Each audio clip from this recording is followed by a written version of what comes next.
And it is the voice of Indiana County, WCCS, AM 1160 and 101.1 FM. Indiana in the Morning, presented by First Commonwealth Bank. And on the telephone with me is an old friend who I haven't spoken with in about, close to 30 years. Marilyn Zimmerman is on the telephone with us this morning. Marilyn, did I get the names right? There are a whole bunch of names that you have nowadays. Yes, that's good, Todd. That's good. Marilyn. I can answer to either. Well, there you go. I get called all kinds of names, too, you know.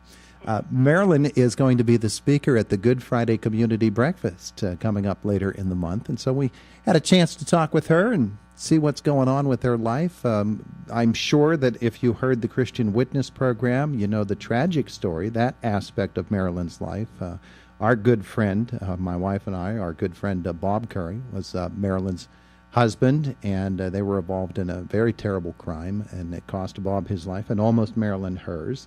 And since that time, she has remarried and is widowed again, and our sympathies to you on that, Marilyn. But you are someone who, you sure look forward in life, don't you? You've got a lot to look forward to. I've learned over these years, even though that things may be bad situations, horrible situations, that throughout it all that there is hope and that we can rise above any horrible situation. Yes, and yours certainly was a terrible, terrible, tragic situation, and you began a step of recovery, and sometimes with people that is a relatively short time period. Sometimes it takes years and years and years, and sometimes people never do recovery. What was it like for you? When did you feel like you were completely whole again, or are you? I think it's a journey. It's something that you never completely recover, but I've learned to reconcile it, to be content with the situation. One of the first things I had to learn was to be content in a situation that I didn't like. And that's when I learned that we can be content in any situation, even if it's not something that we have chosen. But we can rise above that. And I started the positive area of this immediately. I knew God would take care of me and my family. And so I don't have a specific timeline, but I'm still growing. I'm still healing, and I've been so blessed.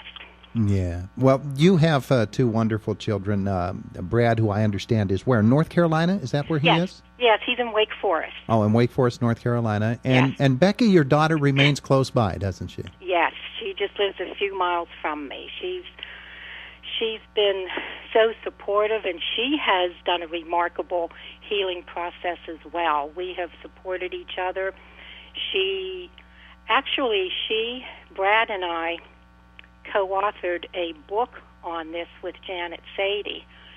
And in that book, she and Brad tell their own stories of what happened that night. And mainly with Becky, she tells her story of what led to that night. And she has come a long way, and she has risen above a lot.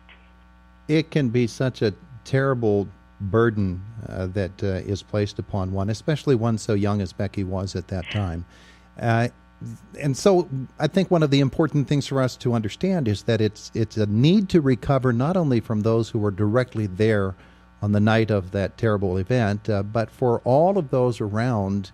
And there's certainly a sense that people have of, I need to find a way out of a terrible, terrible hole that I'm in. And, yes. You seem to have done it as a family. Yes, we have. Right from the beginning, we were determined to get through this.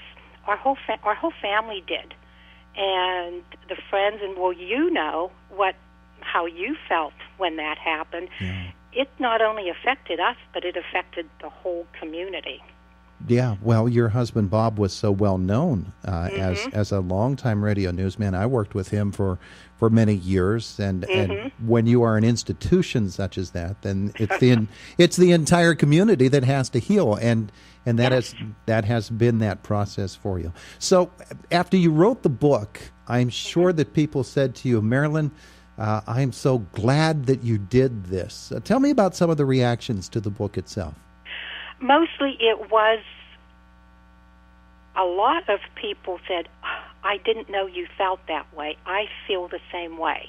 A lot of people go through terrible times. We all have horrible situations in which we are in, and we all have similar feelings.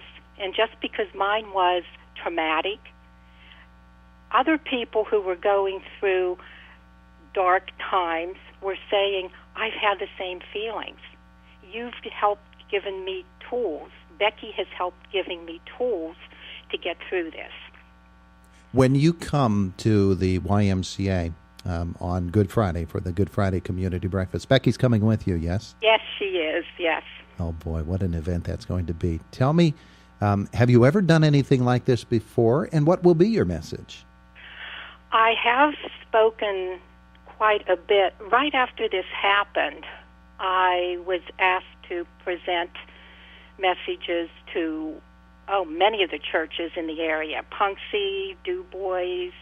I don't know if I've been in Indiana or not, but a lot of times it was for domestic violence. It was for mother-daughter banquets, or many churches.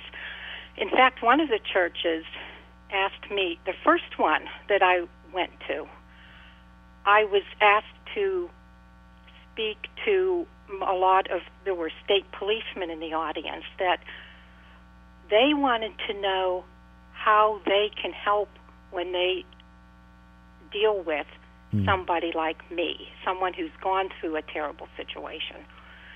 So that was probably for maybe 5 or so years, and then that kind of ran its course, and then I was asked to participate in the state prisons have a crime victim awareness program where they have selected inmates who are in this program to be more aware of what victims go through. And it's a carefully screened program. And so I was involved in that, and that was a big help for me as well. In fact, my second husband always went with me there, and they incorporated him in the program a lot. Wow. And so that's what I have been doing as far as speaking in public or whatever. But it has helped me a lot. The prison program was interesting too. It showed me a different side of what I think is happening, and actually, the second part of your question, what I hope to relay to people who are there at the Good Friday breakfast. First of all, I'm just completely honored to be there. I'm just so thrilled and honored. I hope that as I share my feelings and the steps that I have taken to heal, I hope that will help anybody who's going through any rough time to know that no matter what they're dealing with, we all have the same feelings. We deal with them differently, but there is always hope. And it is through my faith and Becky's and Brad's and our whole family that has helped us rise above this. And that's really my hope for the Good Friday breakfast, is to reassure people that we can rise above any situation. She is Marilyn Zimmerman joining us here this morning on Indiana in the Morning. Marilyn, it being a Good Friday message, obviously it's the beginning of Holy Weekend. I would guess that Easter means an awfully lot to you. Oh, my goodness, yes. I don't know what I would do if I didn't have Christ in my life. I don't know how people get through just the day-to-day challenges when they don't have Christ in their life. For me, he's been my rock. I